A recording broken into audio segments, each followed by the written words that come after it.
लियाकत साहब कौन थे, कहाँ पैदा हुए, कहाँ उन्होंने एजुकेशन ली और कहाँ उन्होंने हुकूमत की।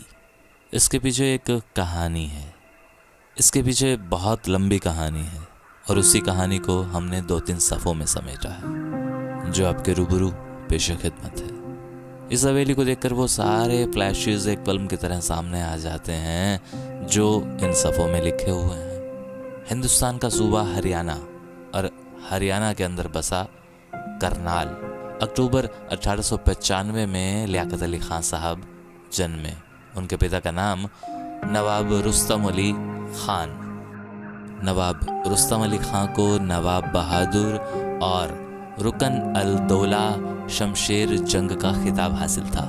नवाब रुस्तम अली खान उन दिनों बहुत बड़े गिने चुने जमींदारों में से एक थे जिनकी जमींदारी पूर्वी पंजाब माने भारतीय पंजाब और यूपी तक फैली हुई थी।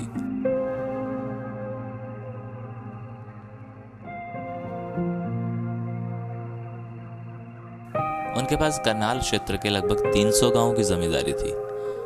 लियाकत अली के दादा नवाब अहमद अली खान ने 1857 के पहले स्वाधीनता संग्राम के दौरान ब्रिटिश सेना की भरपूर मदद की थी।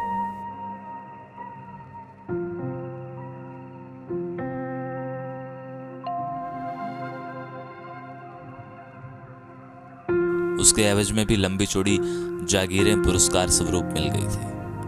हालांकि पहले भी जमीनें कम नहीं थी इनके पास। अलीगढ़ मुस्लिम यूनिवर्सिटी से कानून की उच्च शिक्षा के बाद उन्होंने ऑक्सफोर्ड यूनिवर्सिटी में दाखिला लिया और उन्हें master of law and justice की डिग्री के लिए ब्रिटिश गवर्नमेंट की तरफ से वजीफा भी मिल गया। डिग्री लेने के बाद वह थोड़े समय के लिए वहां प्रैक्टिस भी करते रहे। 1923 में लियाकत स्वदेश लौटे। शुरुआती दौर में वह संयुक्त भारत के हिमायती थे, मगर थोड़े समय के बाद वह मुस्लिम लीग में शामिल हो गए। अब यह बात भी कम दिलचस्प नहीं कि लियाकत ने अपना पहला चुनाव मुजफ्फरनगर, वर्तमान में जो उत्तर प्रदेश में है, वहां से 1926 में जीता। 1932 में वह यूपी विधान परिषद के उपसभापति चुने गए थे। वह 1940 तक विधान परिषद के निर्वाचित सदस्य रहे। उसी वर्ष वह सेंट्रल लेजिस्लेटिव असेंबली के लिए भी चुन लिए गए। मुस्लिम लीगी होने के बावजूद लियाकत कट्टरपंथी नहीं थे। मुस्लिम हितों के लिए अपनी प्रतिबद्धता के बावजूद अपने लगभग हर भाषण में वह हिंदू मुस्लिम एकता की बात करते। उनके लीग अधिवेशन के एक भाषण के कुछ अंश इस तरह थे। मगर हमें यह भी नहीं भूलना होगा कि ब्रिटिश हुकूमत के दिन अब गिने चुने हैं और हमें हिंदू मुस्लिम भाईचारे को बनाए रखते हुए अपने इस सांझे मुल्क की सांझी और समृद्ध विरासत को मजबूती देनी होगी। हमारी मातृभूमि सांझी है। हमारी जायदादें, रहन सहन, बोली, पहरावा सब कुछ साझा है।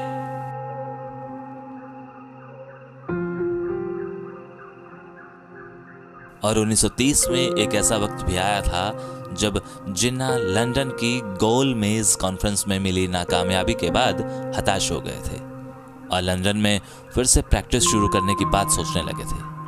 उस समय लियाकत और उनकी पत्नी ने उन्हें हताशा से उबारा। उन्हीं दिनों चौधरी रहमत अली और मोहम्मद इकबाल ने अलग मुस्लिम राष्ट्र का ताना बाना बुना। पहली बार तभी पाकिस्तान का नाम सामने उभरा। लियाकत दंपत्ति के मशवरों और चौधरी रहमत अली व मोहम्मद इकबाल की सक्रियता जिन्ना को हताशा से उबार लाई। लियाकत का महत्व निरंतर बढ़ने लगा। जिन्ना ने स्वयं उनका नाम मुस्लिम लीग के जनरल सेक्रेटरी पद के लिए प्रस्तावित किया था।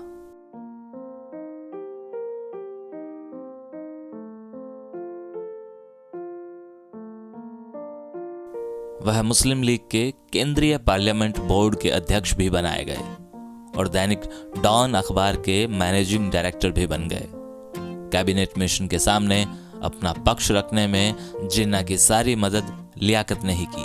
मगर पाकिस्तान के गठन के बाद शुरुआती दौर में लियाकत अली खान को कड़ा संघर्ष करना पड़ा। जिन्ना 1948 में ही चल बसे थे। ऐसे हालात में लियाकत स्वयं ही अपने सरप्रस्त थे। उन दिनों वामपंथी भी सक्रिय थे, जिनका एक धड़ फैज अहमद फैज के नेतृत्व में काम कर रहा था।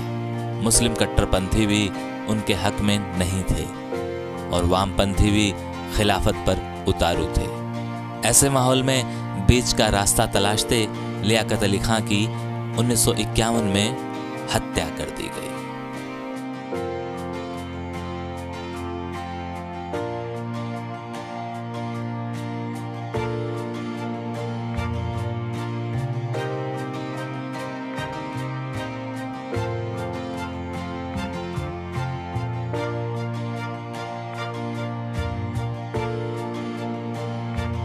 और कहा यह भी जाता है कि जिन लोगों ने हत्या की वो हमेशा लियाकत अली खां के आसपास ही रहा करते थे। और पाकिस्तान को बनाने में जिन्ना के दाहिने हाथ माने जाने वाले नवाबजादा लियाकत अली खां को पाकिस्तान के इतिहास में शायद वो मकाम हासिल नहीं हुआ जिसके वो असली हकदार थे।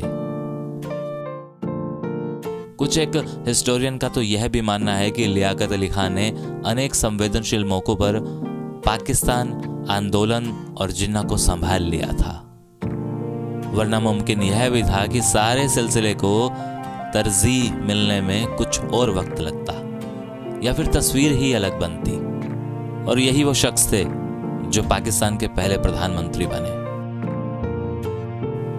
स्वाधीनता से पूर्व भारत की अंतरिम सरकार के पहले प्रतिरक्षा मंत्री और पहले वित्त मंत्री भी थे।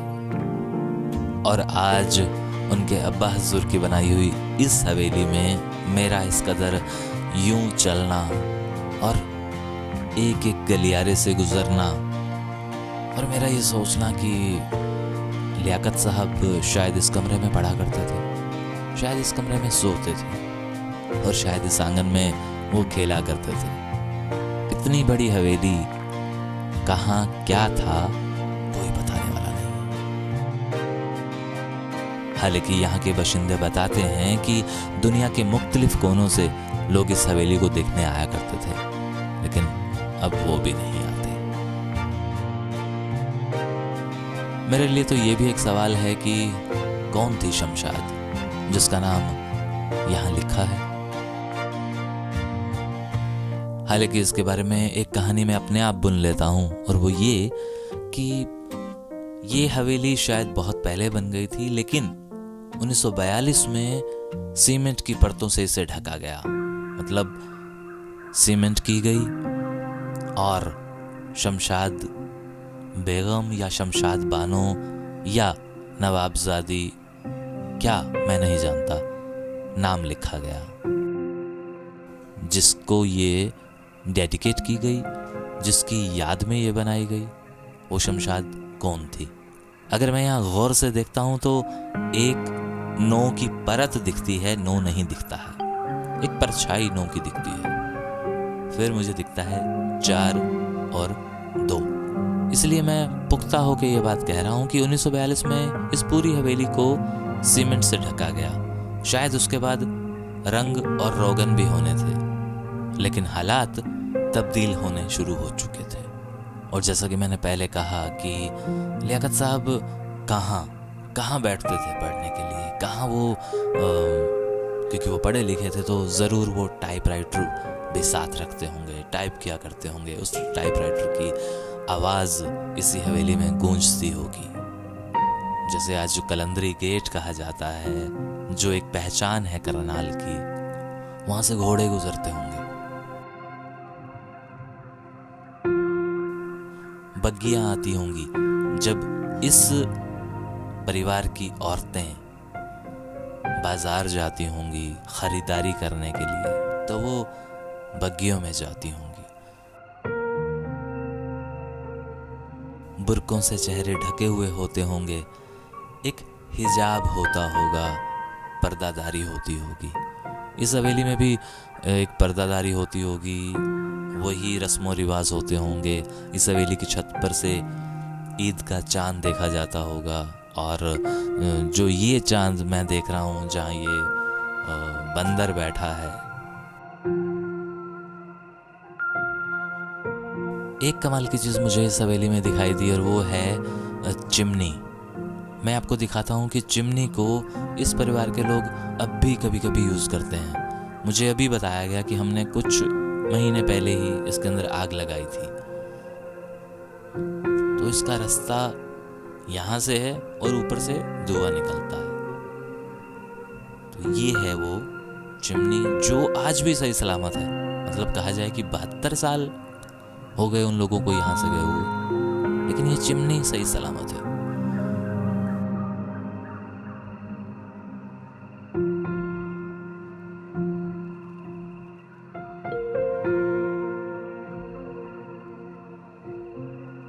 और यहाँ मुझे एक गिरनी दिखाई देती है, तो मेरा एक अंदाज़ा होता है कि यहाँ एक, और मेरा अंदाज़ा ये भी है कि यहाँ एक गिरनी होती होगी, लेकिन कुआं कहाँ होता होगा ये मेरी समझ से बाहर है।